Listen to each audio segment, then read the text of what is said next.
Hello and welcome to part 3 of my Pelennor Fields series. Well, we're putting together the whole Pelennor Fields starter kit for Lord of the Rings Skirmish Battle Game. Strategy Battle Game. God, I'm never going to get that right, am I? Today, this is it. This is the video I've been buttering you all up for. It's time to paint orcs.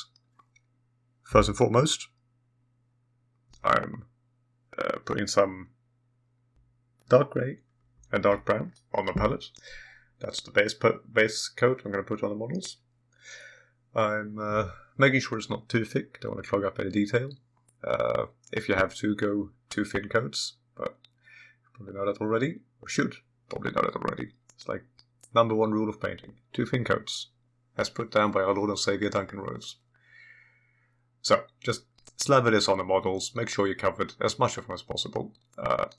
If, like me, you don't prime your models, you have to make sure that this covers every bit of plastic, because this coat will somewhat help keep the paint from rubbing off. I did rub off the paint off one or two models' feet during this video, but that's okay. It happens to the best of us. So, the reason I do grey and brown is it gives this nice basic, just been in the world color. You know, it's a combination of shadows, dirt, just any piece of gear that you can't bother to paint, just brown stuff, straps, pouches. It's the perfect base coat, and I will stand by that for my entire life. That's the rule I follow. At least for things that are supposed to be in a combat setting. Like if you're painting someone just out in the streets, you could probably get away with a cleaner color, a pure grey or pure dark, pure black. Anyway, I've basically coated all the models now. The point of this was to paint up 6 orcs within 1 hour. That's why I started a timer at the start of the video.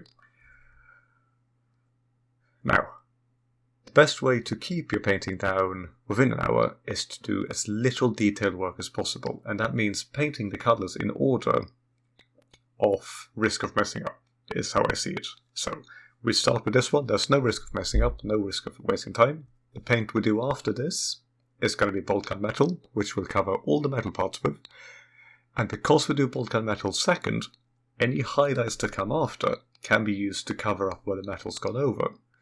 And because those highlights are already more like tied to a specific small spot of the model, it's easier to use that to fix up the mistakes you make. Well, yeah, so while you paint the model quickly. So, keeping the pace up, I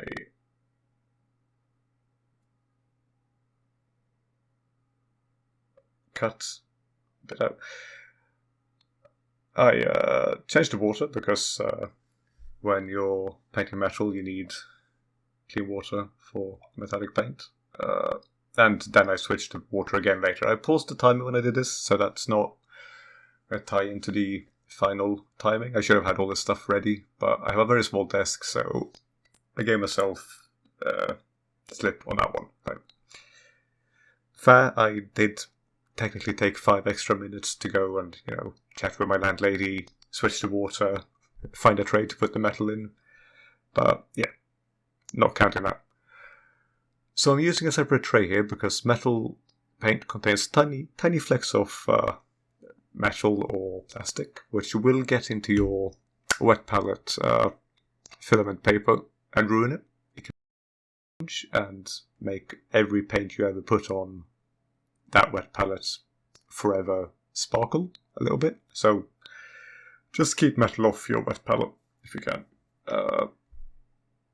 So what I do is I wet this down, I make it a milk-like consistency, and I just slather it on every bit of metal. At this point there's no need to be careful, there's no need to be super discreet. Sorry, I really like this model, just staring at myself painting him. We'll see when he's finished. I think he turned out pretty darn cool.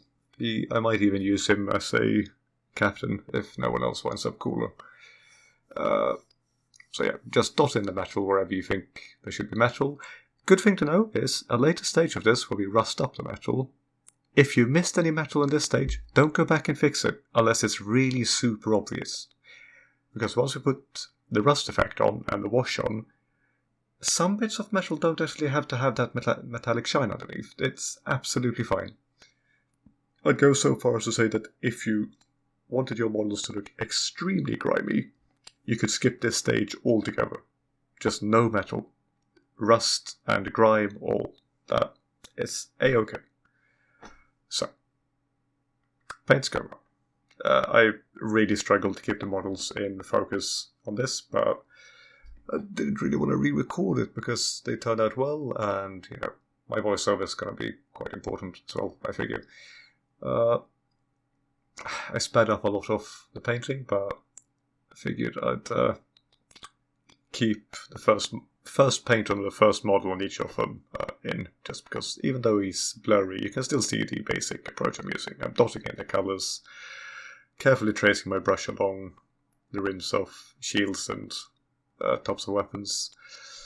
Usually you don't even need to, drag your brush along things, you can just stipple on, because when the paint is this wet, it goes on quite well. You can see I'm doing that for a lot of metal, just poking at it and the paint goes on. Because it's a sort of speed paint thing, that really helps. One thing that I did forget is, if you're careful with getting metal paint on the hair of the models, I think that might have been the model where I realised that, but if you're careful and you don't get paint on the hair, you may not have to paint the hair, because that will be one of the few colours that has the base coat left on it. And that's really nice, because that means when you wash it, the hair stands out as just dark hair. Yet another reason that I like that base coat, that mix of dark grey and dark brown. It's a kind of purpley brown, I'd say. It's Dryad Bark by Citadel. Very nice colour. Use it for a lot of things. I mix it into most paints. So I really like this model. He's basically all metal, and he turned out so great in the end. You'll see. If you stick around to the end of the video, he, quite a lad, that one. So, metal going on. The choice of painting 6 orcs, by the way, I don't think I ever clarified. 6 orcs is the amount of orcs per half sprue.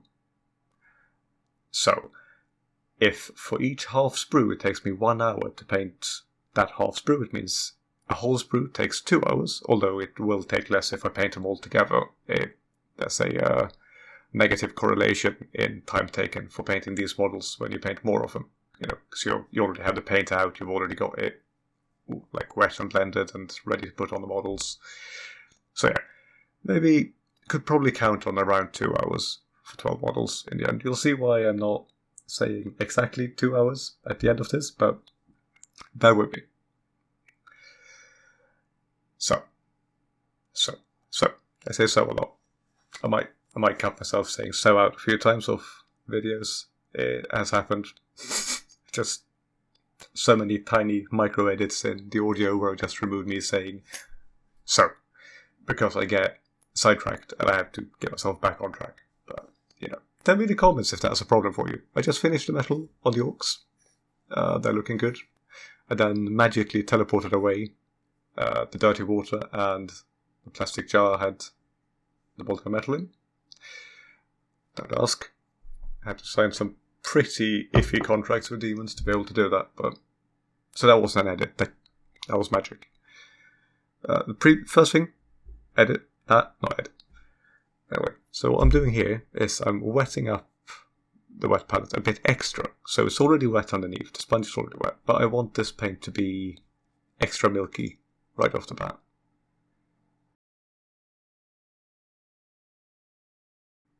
So we're taking some Baneblade Brown, some Dryad Bark, so dark brown and khaki, basically, and we're making a kind of dirty, earthy terracotta thing. It's not red enough to be terracotta, but like a muddy brown. And we're putting that on the clothes of 3 of the orcs. Now, here's a point where I think I lost some time. I decided to do half of these with the red overalls, the red suits, clothes underneath, and half of them with a more brown leather, because I like them mixed a bit with different colours under the armour. Especially since they become so uniform when they're all covered in metal, and you paint all the metal the same. But you don't have to paint all the metal the same, but that's what I did. So to vary them, I did different face colours, different skin colours, and different pant and shirt colours. Not much, like I still wanted to keep them pretty drab and dreary. I didn't want, purple pants on some and yellow on others. I wanted it to be this brown or that brown, or this reddy brown, or this browny red. They're orcs. They live in huts and hovels in the fields of Gorgoroth and Morgoth. No, Morgoth's the guy. Gorgoroth and Morannon. Sorry to any nerds out there. Any fellow nerds out there, I should say. They shouldn't look clean, they shouldn't look organised, they shouldn't look... I mean, if you look in the movies, when you see them marching out of Minas Morgul, City of the Dead, they're just covered in grime, and they're all bumping into each other, and there's rust, and you can see, like, streaks of where the rain's gone down their equipment, because they've left it out, or they've been marching for so long. Like, it's all that dust and smog in the air from Mount Doom covering the place. And obviously that cloud of smog and dust follows them into battle, so it makes sense that even after they've been at Osgiliath and at the fields of Pelennor for a while, they'd still be pretty grimy, on top of being orcs and not really caring about hygiene or cleanliness. Anyway, so I'm putting this paint on, trying to avoid the darkest recesses, but at the same time not being too careful, because the wash is going to fix that at the end. Now, disclaimer, I don't paint with washes that much. Obviously this is going to be the first real painting video on the channel, and that, I don't want to give the impression that all of my paint jobs are... This is literally just how I paint orcs and Skaven. If I want a horde of boys up ready to go, up and ready quick with grimy, murky colours. Oh, cultists as well, my chaos cultists. Same technique. Almost. It's slightly different. Them I give a slightly brighter base coat, because I want them to look like they came from cleanliness into dirtiness, rather than the orcs and Skaven who come just, one of those comes literally out of the earth, covered in dirt and blood and feces. So yeah, orcs, red. This is one of the few colours that I will put on completely unmixed. No other colours go in. I love Flesh Terrace Red. It's a contrast paint. It goes on so opaque. It's a beautiful bloody red. Like it looks like blood. You'll see me when I dip my brush later. It looks like I've dipped a finger that I've cut right into the water cup. It is fantastic. And trust me, I should know. I grew up with a chef as a dad, so I've seen a lot of blood. There's nothing like working in a kitchen to get you jaded. For multiple reasons. So, yeah, I put the red on. With this one, I didn't try to avoid the recesses, because I don't want the brown to show through as a shadow. I just put it on flat over the whole thing, and then when I shade it later, it ties it together, makes it look real nice. For this guy, for some reason, my brain went, of course his pants should be the same colour as his tunic. I didn't do that on the other two orcs that got red. They only got tunic, not pants, so the pants were still brown. But this guy, yeah, he just got to wear, all of his clothes were red. He found a red dye vat, he threw all of his clothes into it, probably bathed in it. That's probably why he wears that mask, because his skin's probably just as red. Oh god, yeah, look at that. That beautiful Flesh Terrace red dripping into the paint pot. God, I love it. It's such a good colour. After a lifetime of having to deal with orange reds from Citadel and weird neon reds from Army Painter, Flesh Terrace Red is such a delight. And it dries kind of brownish almost. Like it feels like it belongs in a real world more than a lot of reds you get. I don't think I made his hands red. I think I left his hands brown to look like he was wearing gloves. Yes, I did. I didn't want it to look like he was wearing a one piece with built-in hand covers. So here I'm going to speed up to boost power through the video more. This guy didn't have much showing through in his armor. It was a few little flecks of red here and there, then under the arms, and that was it. I really like this model. He's carrying a shield I stole from the Army of the Dead. And in case you couldn't tell, that's okay, because I keep forgetting too. Literally, when I was building a few more orcs the other day, I looked through the orcs I'd already built, lined them all up, and thought, hey, I want more guys with that shield. That's a cool shield for orcs. And, yeah, that's not a thing. It's an Army of the Dead shield, and I don't want to use up too many Army of the Dead shields, so I actually, and I know it's a crime-ish, I did press mold a few, because it's such a nice shield. I modified it slightly, made it a bit more my own, but it's just mind-boggling how good it looks on shields. And here's a orc with a Wargrider shield on that subject, not press molded. Regular, taken from the Wargrider kit. My Wargriders don't have shields because it makes them too expensive, in my opinion. I prefer my Wargriders to be Death or Glory type boys. Here I'm putting on the brown on the pants, like I mentioned. And also on the lower, outer bits of the uniform. Didn't want him to have all red, so I gave him a red tunic and then a brown uniform underneath. Fatigue, I guess, underneath. So here I'm switching to my Winsor & Newton number 7, size 6, size 5 brush. A sable hair brush. Now, if you're sensitive about brush abuse later, I'm so sorry, but I did sort of slightly abuse it when I put the wash on. However, I really wanted to iterate here that I am extremely gentle with brushes. Even when it looks like I'm being harsh or moving very quickly with it, I'm never applying force when I paint. It's actually a problem. I have times where I try to put a paint on and nothing deposits because I'm so gentle with the brush that I'm just gently stroking the model with a slightly too dry paint, so I have to use very wet paints. But it means my brushes don't break, they don't go bad. I also have, brush cleaner, and I am unfortunately one of the immoral paint lickers. But I do take good care of my brushes, and like I said, no force. You don't have to apply force. It's not a pen. You have to think of it like a fountain pen. If you use the pen allegory, you just put it against the paper and you move it, and the paint comes out. And if there's no paint coming out, that means you need to make it wetter or put more paint in it.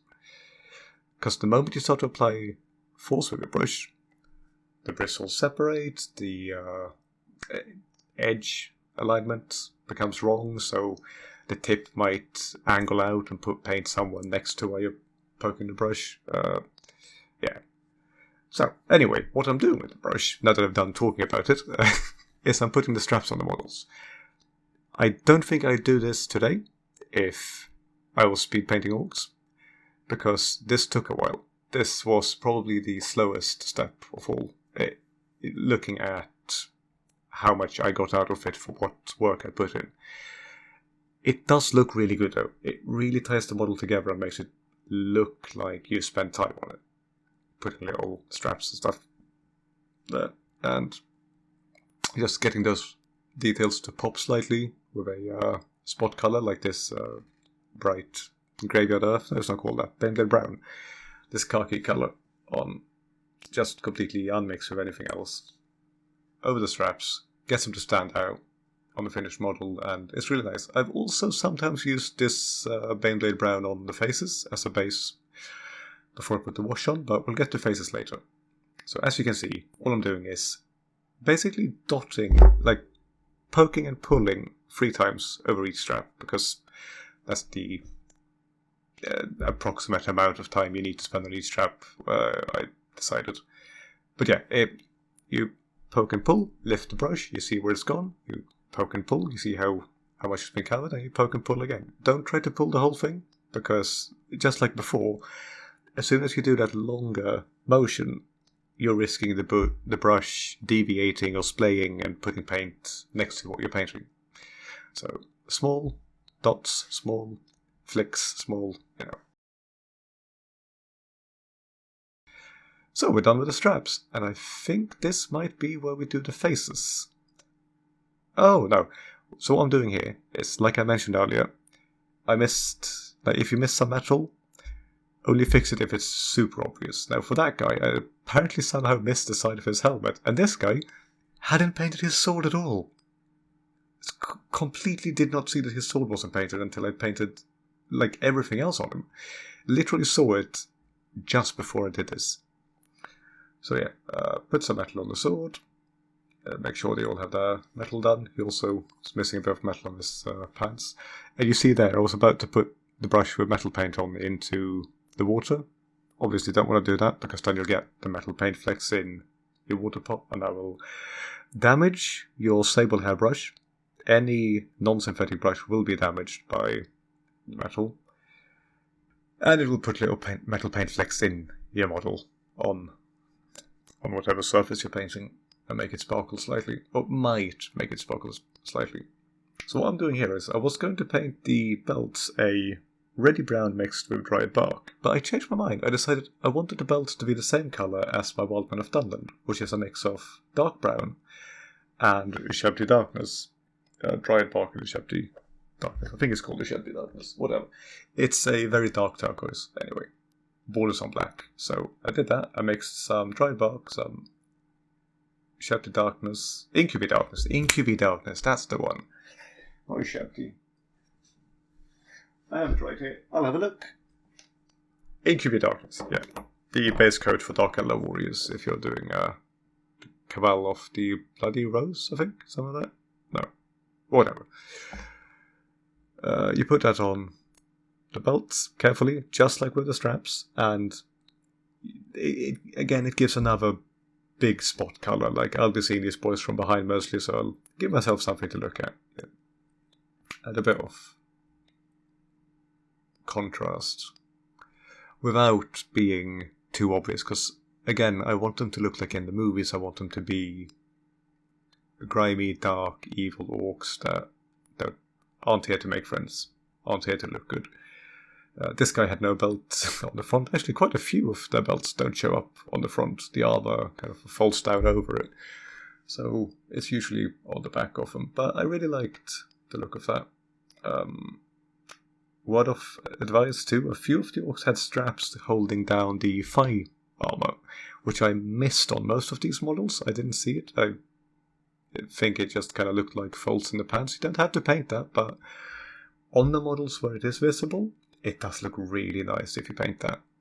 It really ties the model together and makes it look like you spent a lot of time painting it, even if you didn't. Like I didn't with these.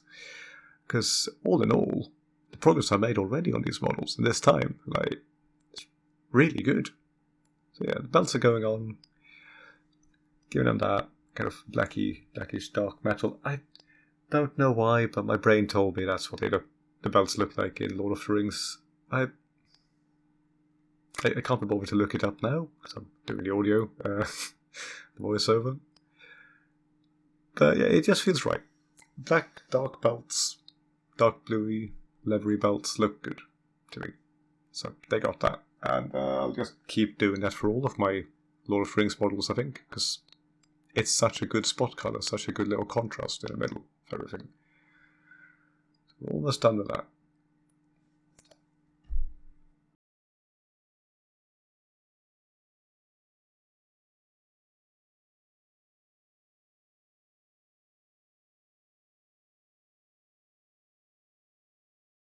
Hey, shaking up my paint. Flayed one flesh. It's time for skins.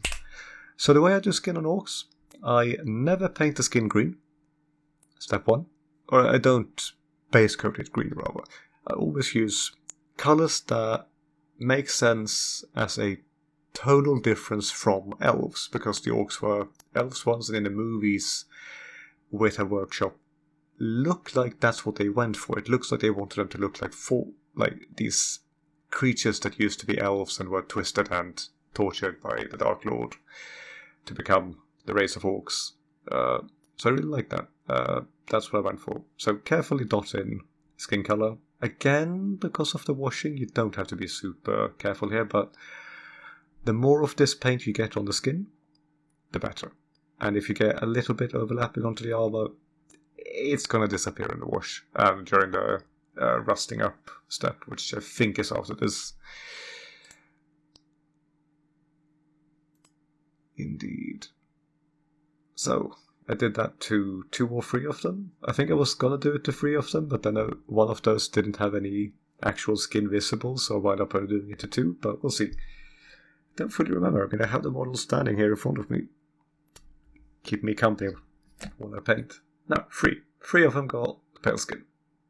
Another thing that this way of painting the skin does is it puts in a little bit of contrast again. Especially on this guy, for example. He's all covered in metal and clothes. He's got a tiny amount of cloth showing through. And the only bit of him that's not covered by cloth or armor is his jaw. But that jaw becomes such a strong focal point when you put that pale colour on it. So for the last 2, I took just pure bestial brown, I think it's called. It's a very red brown. It's the same I used for... No, I didn't. No, okay. Ignore me. Pretend I said nothing. I mixed it with Graveyard Earth. Not Graveyard Earth, Baneblade Brown. It's been over 10 years, I think, since Graveyard Earth was discontinued, but I still call it that. So, I mixed Baneblade Brown, which is the khaki colour I used earlier, with a Ready Brown, which I think is called Bestial Brown. I put that on the raised spots of his skin, and the same on the other guy. I then picked him up again and did his hands, because I realised I wanted some of them to not have gloves. So I think I was getting a bit loopy at this point. I've been painting for nearly an hour constantly, while in complete silence. I forgot to put music on or anything. I really should have. Just painting 6 orcs, trying to keep it under an hour with no outside stimulus was tough. Yeah.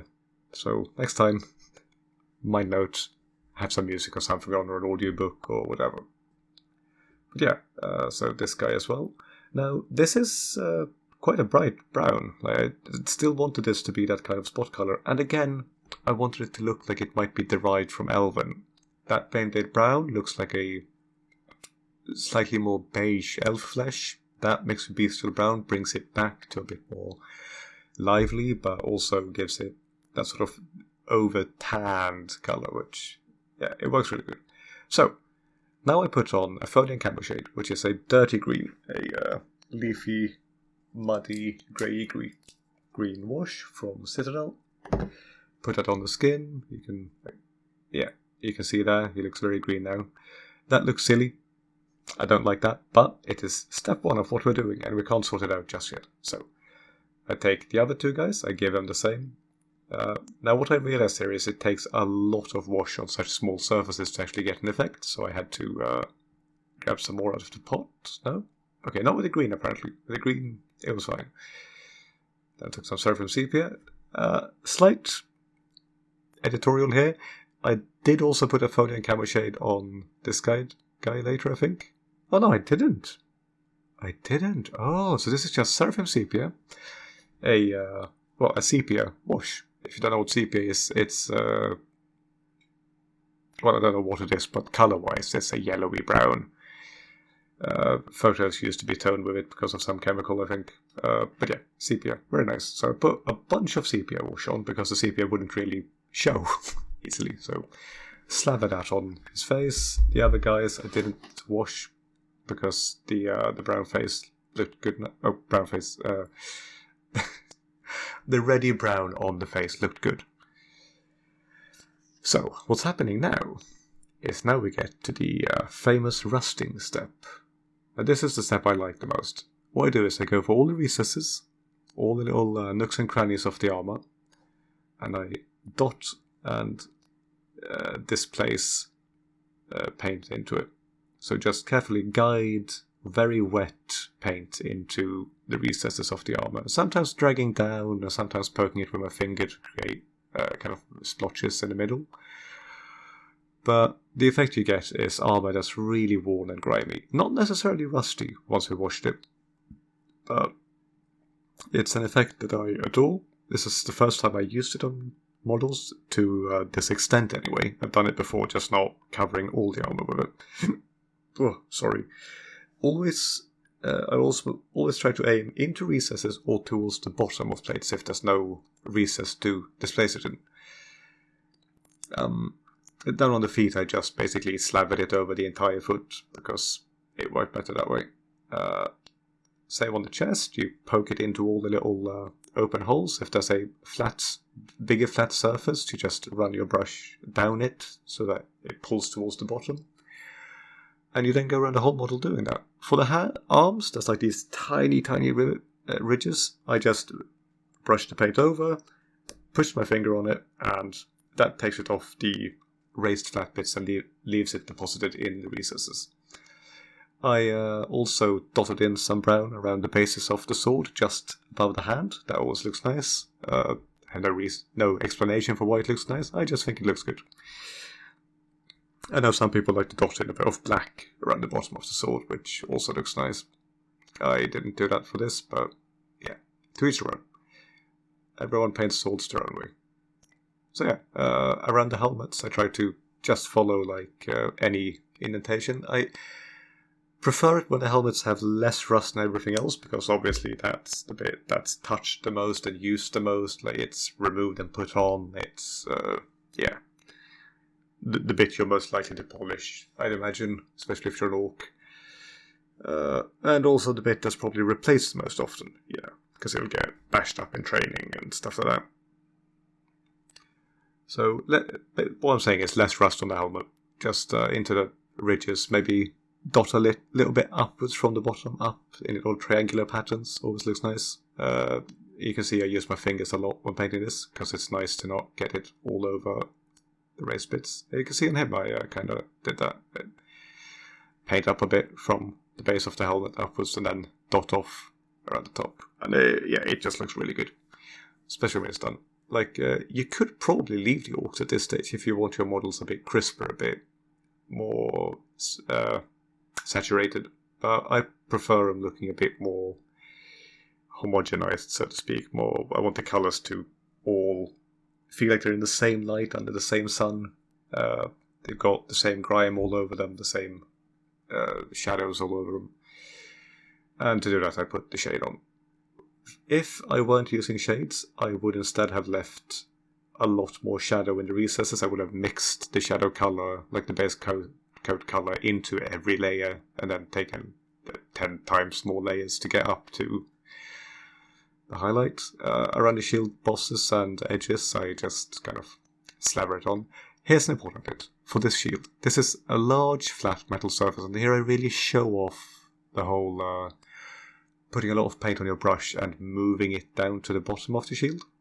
This is important. It makes it look like that's where water's been pooling, that's where Rust goes when he's, out on campaign, when he has it on his back or when he's holding it. So yeah, that's what I did. And then I poked a bit up along the sides of the middle ridge. Really pleased with how that shield turned out in the end. You'll see it later in the sexies. Yeah.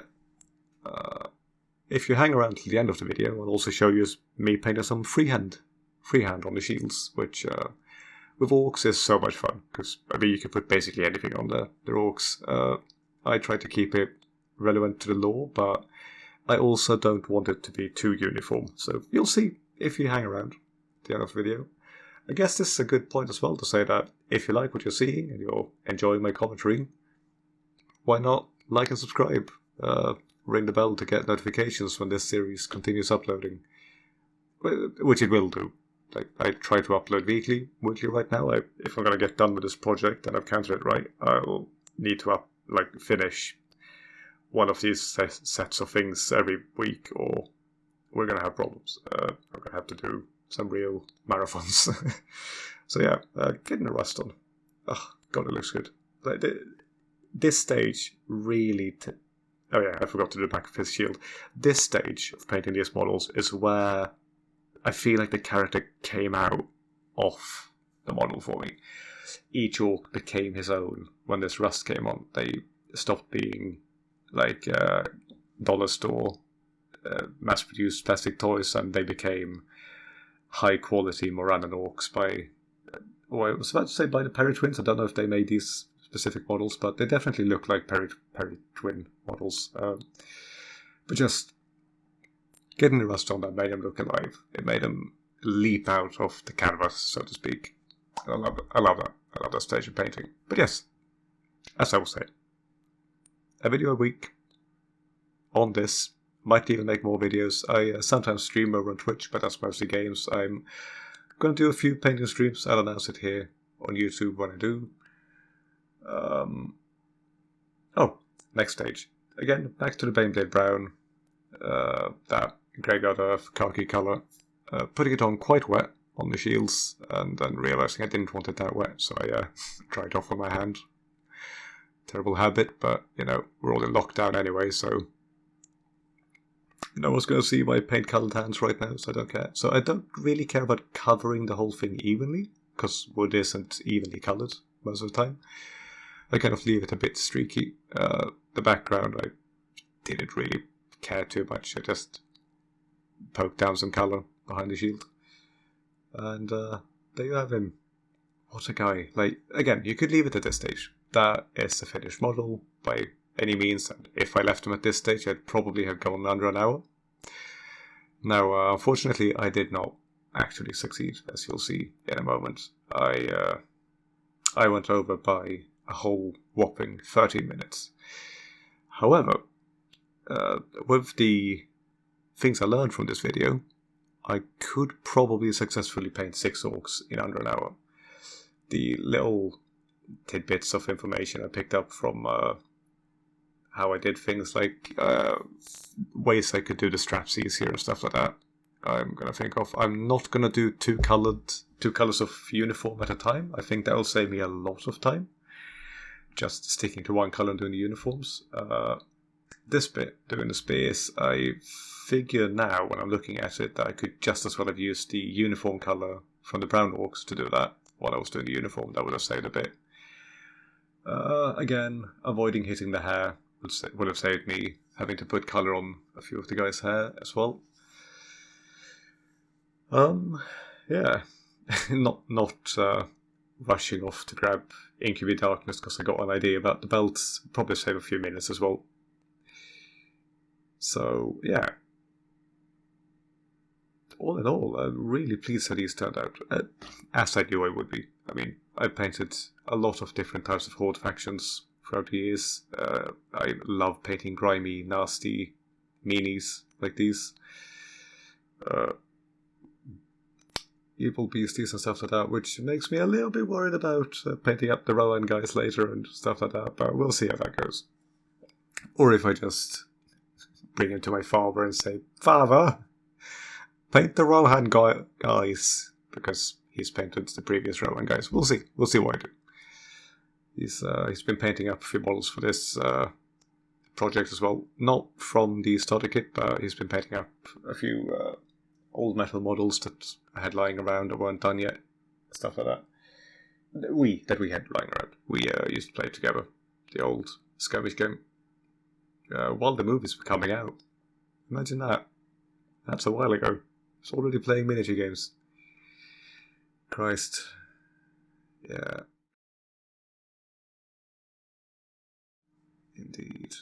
Indeed.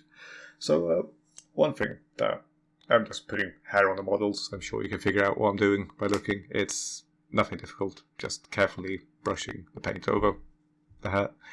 But while that's going on in the background, I'm going to... What am I doing? Right.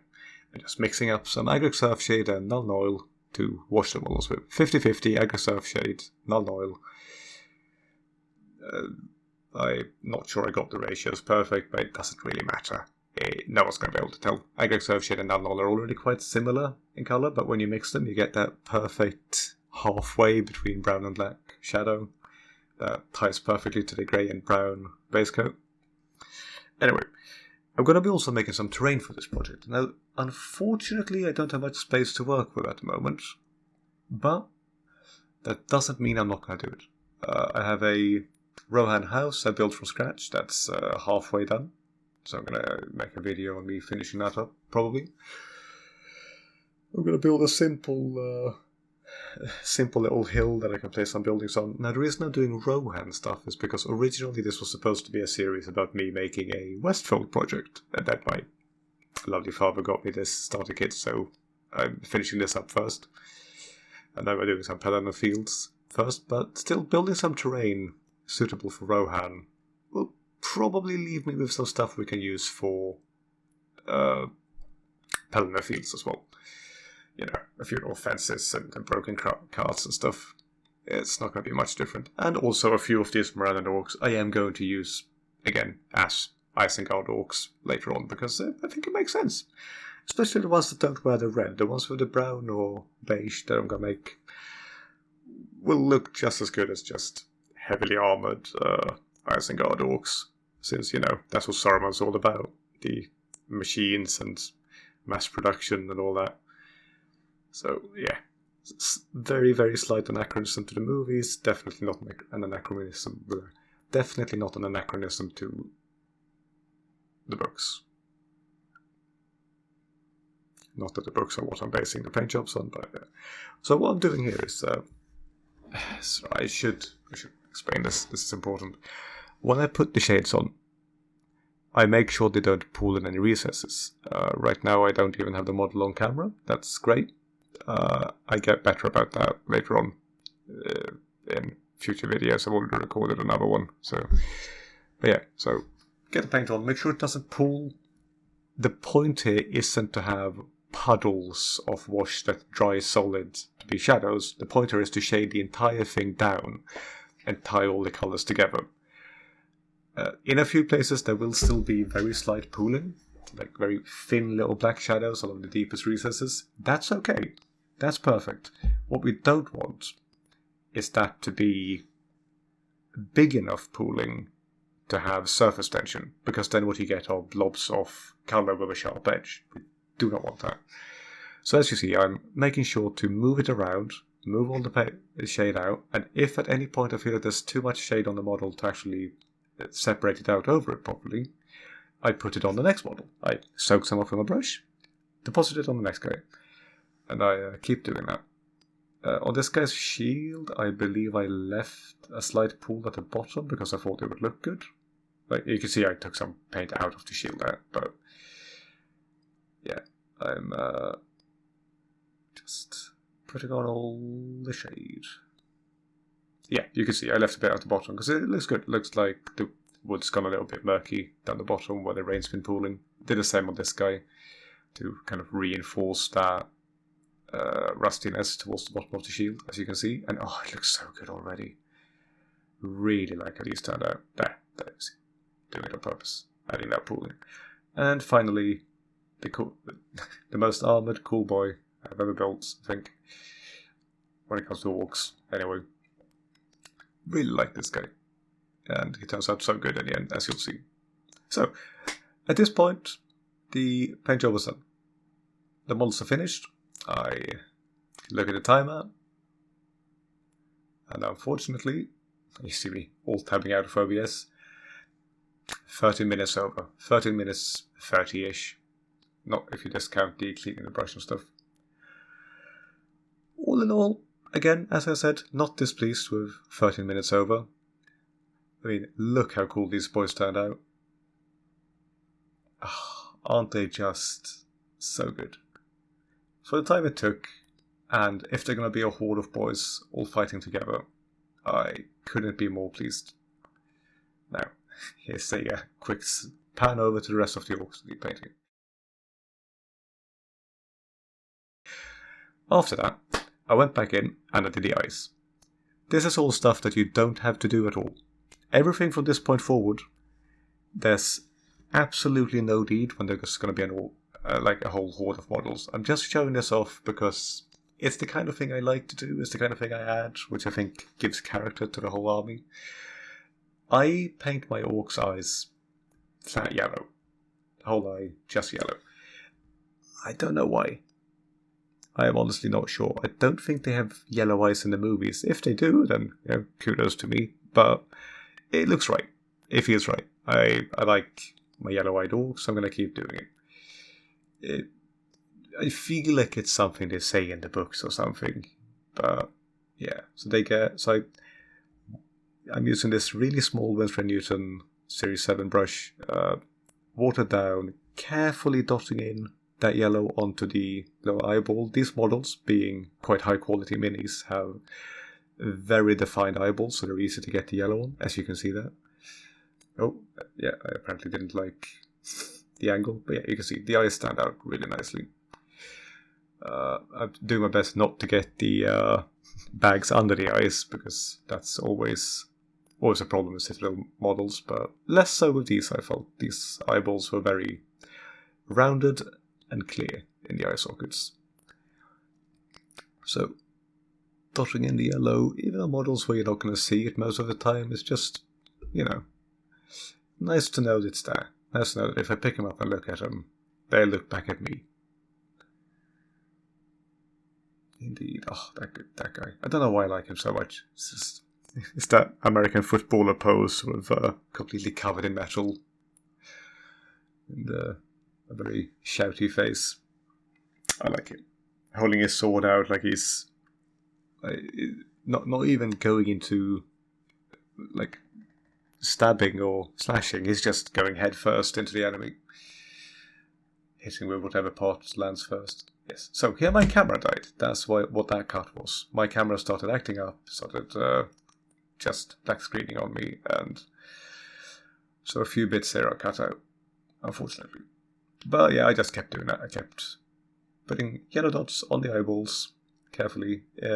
If you go over and spill into other bits of skin, you can just grab some still wet wash if you're doing it soon after as I did, and put it in the eye socket, and it will surround the eye and hide any yellow that seeps through.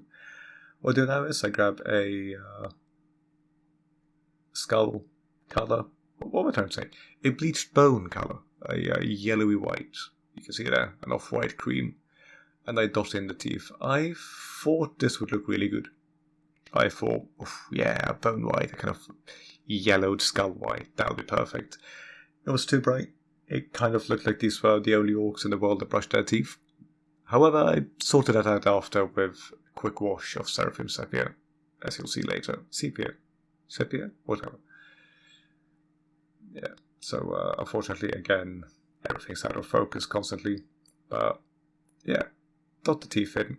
Even if they have like a solid row of teeth, I still dot them in along that solid row. I think that looks better for orcs. If you're doing good guys, line it. If you're doing bad guys, dot it.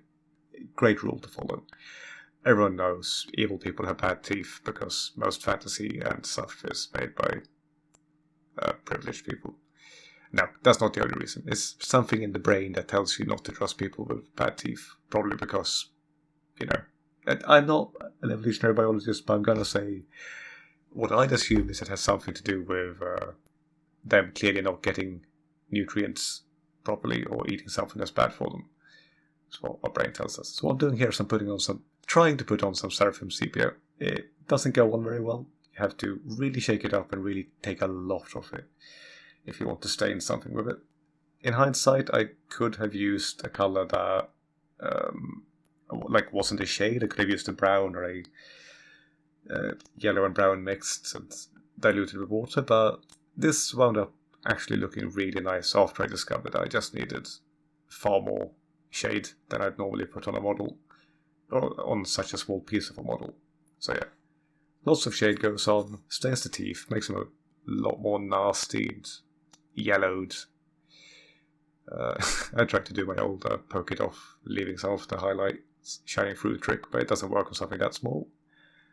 Yeah, got all the teeth painted. All the Seraphim Sepia in. Sepia? Sepia or Sepia? Tell me in the comments. Just write the word sepia and say it out loud the way you say it when you write it, and I'll figure it out from that.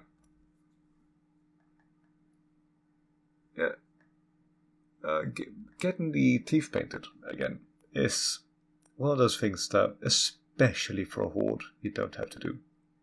But I love doing it. I love the look it gives them, the personality it brings. Because it means when your eye falls on a specific member of the horde, because if you're like me and you got a bit of ADHD brain, you can't help but overanalyze things you stare at. You're going to notice the models that have skin-colored teeth and skin-colored eyeballs, So, yeah, I like doing that. And maybe I won't do it for all the orcs later on. Maybe, a few more of the orcs that I've converted have their teeth covered, or their mouth covered by helmet, so that's not going to be a problem on them, but yeah. Okay, so what I'm doing here is I've watered down an off-white again. I think it's the same off-white I used for the teeth, but because of washes and stuff, it won't read as that. To do some painting, some freehand on the shields, because that is a nice way to bring some character again to your army. Now my guys are from Barad-dûr, I decided, so they'll have the evil eye, the eye of Sauron, of Melkor, on their shields. And so what I do is I trace 2 thin lines, one along the top, one along the bottom, and then put a blob of colour in the middle. I then fortify all those lines, trying to leave the most paint in the middle of those lines, if I can. So that's what I do here. I go down to the bottom and deposit some paint, and kind of pull it carefully out from the middle. And again, making the top of the eye a bit thicker, and the bottom of the eye in the middle a bit thicker. There you go. Now, because these are orcs, these don't have to be uniform, they don't technically have to be well done, even though I like to be able to see what the details are on their shields. On this guy, I just did a typical orc intimidation rune thing. He's drawn an angry monster with his very basic creative capabilities. At first I opted for just some flat circles as eyes, flat little dots, but it didn't quite look right, so I decided to take some inspiration from the hoplites and peltats I've been painting recently for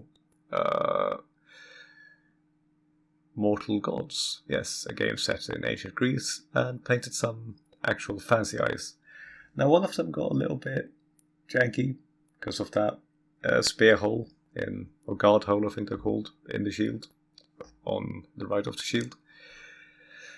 So I was about to try to fix that, but then I decided, fuck it, it's painted by an orc, he doesn't care, I won't care. He just wants it to be a spooky face on the front of his shield, because he thinks that will scare the humans.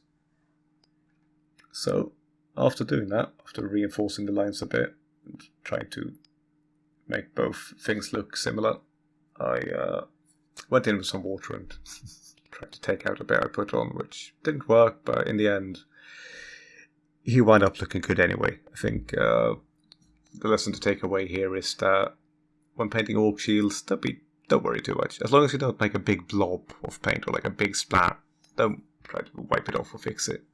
It's an orc that painted it. It's just going to bring character to him. So I added a bottom row of teeth to this monster rune thing that he's drawn on the bottom. Just some inward angled lines. Usually reads as teeth. There you go. What a guy. Really thinks that's going to scare the enemy off. And finally this guy.